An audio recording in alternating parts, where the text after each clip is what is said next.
আমি পড়েছি 43 আর 44 নাম্বার আয়াত। এর উপর প্রথম থেকে আল্লাহ আলোচনা করেছেন আদম আর হাওয়াকে নিয়ে, তাদেরকে বানানো, তাদেরকে সেজদা দেওয়া, তাদেরকে কিছু শেখানো, এই সমস্ত কথাগুলো ছিল। আল্লামা আদম আল আসমা কুল্লাহা সুম্মা আরাদাহুম, এই আয়াতের ব্যাখ্যায় আমরা অনেকেই মনে করি আদম এবং হাওয়াকে মহান আল্লাহ পাক শুধু নাম শিখিয়েছিলেন আদমকে, এই কচু, আলু, পটল, ঝিঙা না, ওনাকে যত গুরুত্বপূর্ণ বিষয় দুনিয়াতে আছে সব ন্যায় এবং অন্যায়ের মৌলিক বিষয়গুলো একটা ক্লাসে আল্লাহ তাকে শিখিয়েছিলেন। আসমা এসএম এর বহু বছর, এর ভেতরে তাফসিরের ভেতরে আমি পেয়েছি পৃথিবীতে যত ন্যায় এবং অন্যায় এর মৌলিক বিষয়, যত বিবেক কাজ করে, সব ওই ক্লাসে আল্লাহ আদমকে শিখিয়েছিলেন। কারণ ক্লাস নিয়েছে সরাসরি কে? আর ছাত্রকে আদম নবী। জায়গা কোনটা? আপনি কি একটু চিন্তা করতে পারেন, যিনি ক্লাস নিচ্ছেন তিনি সরাসরি আল্লাহ, যিনি ক্লাস করছেন তিনি সাধারণ মানুষ না, তিনি নবী। আর যে জায়গায় ক্লাস হচ্ছে এটা রাজশাহী ভার্সিটি না, কোন জায়গা?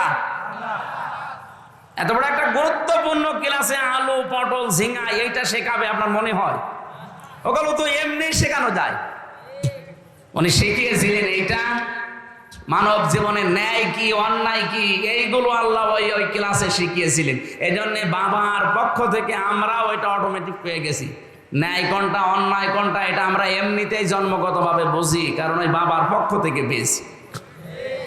এই কথাগুলো প্রথম দিক থেকে রুকুর প্রথমে ছিল।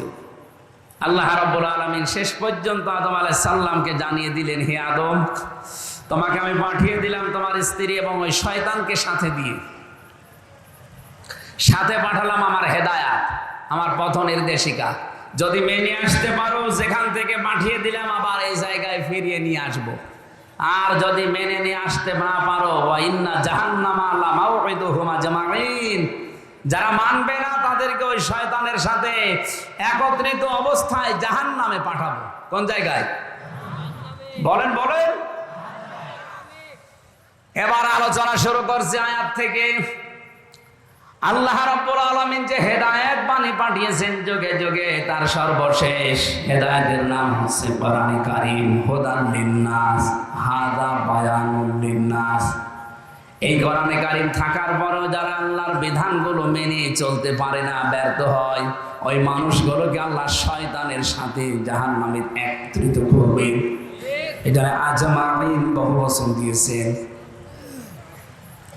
যে জাহান্নামে আল্লাহ প্রবেশ করাবেন, ওই জাহান্নামের বর্ণনা এবার দিচ্ছেন। লাহা সাবাতু আবওয়াব, এই হার মারজা ওই জাহান্নামের দিকে, কারণ আয়াত শুরু হয়েছে জাহান্নাম দিয়ে। আল্লাহ বলেন এই জাহান্নামের দরজা 7টা। জাহান্নামের দরজা কয়টা?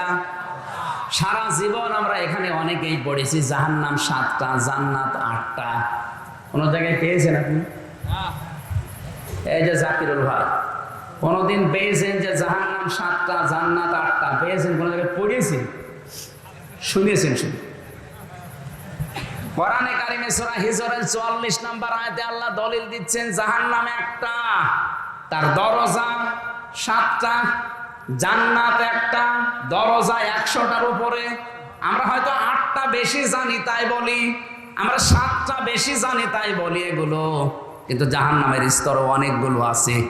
এই আয়াতের ভেতরে আল্লাহ 7টার বর্ণনা দিচ্ছেন। লাহা সাবাতু, সাবাতু মানে কি? 7। বাবের বহু বচন আবওয়াব, জাহান্নামের দরজা 7টা। লিকুল্লি বাবিম মিনহুম জুজউম মাকসুম, দুনিয়াতে যে যে ধরনের অপরাধ করবে আল্লাহ তাকে ওই দরজা দিয়ে প্রবেশ করিয়ে শাস্তি দেবে। প্রত্যেকের জন্য আলাদা আলাদা দরজা আছে। এখানে প্রাইমারি স্কুল না কি যেন দেখলাম, তাহলে 1 থেকে 5 পর্যন্ত এই প্রাইমারিতে পড়ায়, এর আলাদা আলাদা ক্লাসরুম আছে না? কথা বলেন। যে যে শ্রেণীতে পড়বে ওই দরজা দিয়ে সে প্রবেশ করবে। ক্লাস 1-এ পড়ে 5-এ যে ক্লাস করতে পারবে? ও 5-এ উঠতে হলো এখনো 5 বছর পড়া লাগবে। এখানে স্কুল কয়টা আছে বলেন তো? বলেন বলেন। ক্লাসরুম আল্লাহ পাক বলেন জাহান্নামও একটা, এর দরজা 7টা। লিকুল্লি বাবিন মিনহুম জুজউম মাকসুম। দুনিয়াতে যে যে ধরনের অপরাধ করছেন তাকে আল্লাহ ওই দরজা দিয়ে প্রবেশ করিয়ে ওই রকম শাস্তি দেবে। এখন কোন দরজা দিয়ে প্রবেশ করলে কিরকম শাস্তি হয় এটা আজকে কোরআনে কারিম থেকে জেনে যদি দেখি আমি এই দরজায় যাওয়ার উপক্রম হয়ে গেছে, আমি এই দরজা দিয়ে প্রবেশ করার উপযুক্ত, তাহলে এখনো তো তওবা করার সময় আছে। ওই কাজগুলো ছেড়ে দিয়ে জান্নাতের যে 100টা দরজা আছে, স্তর আছে, যে কোনো এক দরজায় দিয়ে একটু দাঁড়াই। এক কথা বলে না কেন? এবার আসেন তো একটা একটা করে আমরা দরজাগুলো দেখি। যত কঠিন দরজা আমি কোরআনে পেয়েছি, সব চাইতে বড় কঠিন দরজার নাম হচ্ছে হুতমা। নাম কি? আরো জোরে বলেন। এটা এত মারাত্মক দরজা, এ দরজা দিয়ে প্রবেশ করার পরে যে ঘরের ভেতরে জাহান্নামের ভেতরে আগুন আছে, এটা সাধারণ না, নারুল্লাহিল মুকাদ্দা। আল্লাহ পাক বলেন এই দরজা দিয়ে যাদেরকে প্রবেশ করাবো, এই দরজার ভেতরে যে আগুন আছে ঘরে, এই জাহান্নামের আগুনটা আমি নিজে জ্বালিয়েছি। আল্লাতী তাত্তালিউ আলাল আফিদা। এই আগুনের বৈশিষ্ট্য হচ্ছে গুণাগুণ হচ্ছে দুনিয়ার আগুন কোন জায়গায় লাগলো ওই জায়গা পুড়ে যায়, আর জাহান্নামে হুতমার এ দরজা দিয়ে প্রবেশ করে যে আগুন পাবেন, ওইটা যেখানেই লাগবে আগে কলিজা পুড়ে যাবে। রাজশাহীবাসী কথাটা কত মারাত্মক কথা। শরীরে লাগলে শরীর পড়বে না, আগে কলিজা পড়বে। এখন এই মারাত্মক ভয়ঙ্কর জাহান্নামের এই দরজা দিয়ে প্রবেশ করবে কারা? মানুষ হত্যা করেছে যারা, জেনা করেছে যারা, না, একেবারে ছোট ছোট অপরাধের কথা আল্লাহ দিয়েছে, যেটাকে আমরা গোনায় মনে করি না। এখন দেখেন তো আমাদের ভেতরে এটা আছে কিনা। আমি কথা কি বোঝাতে পারছি? এক কথা বুঝতেছে? প্রথম নম্বর দরজার নাম হুতমা। এখানে যাবে কারা? ওয়াইলুল লিকুল্লি হুমাযাতিল লুমাযা। যারা সামনে পেছনে মানুষের নিন্দা করে, বদনাম করে। এখন বলেন বাংলাদেশে এই দোষে দোষী মানুষ নেই? সামনে পেছনে মানুষের যারা বদনাম করে বেড়ায়, মানুষের নামে আন্দাজে দোষ দেয়, এটা খারাপ ধারণা করে একজনের প্রতি, এটা যে কত বড় ভয়ঙ্কর অপরাধ। এই অপরাধটা বাংলাদেশে যদি না থাকতো, আমার তো মনে হয় হাজারো মানুষ জুলুম থেকে বেঁচে যেত। আমার জীবনে যে 3টা বছর কেটে গেল জেলখানায়, আমারও তো ধারণার উপরে কিচ্ছু জানি না ও বিষয়ে, আন্দাজে বলছে তুমি এটা করতে পারো, তোমার কথা শুনে এরকম করেছে, এই ধারণা করে আমার আপনি খাটালেন, অথচ আমি কিছুই জানি না ও বিষয়ে। শুধু আমি এখানে, হাজারো মানুষ আজ এই ধারণার বশবর্তী হয়ে মিথ্যা অভিযোগে অভিযুক্ত হয়ে অনেকেই বিভিন্ন জেলখানায় আছে।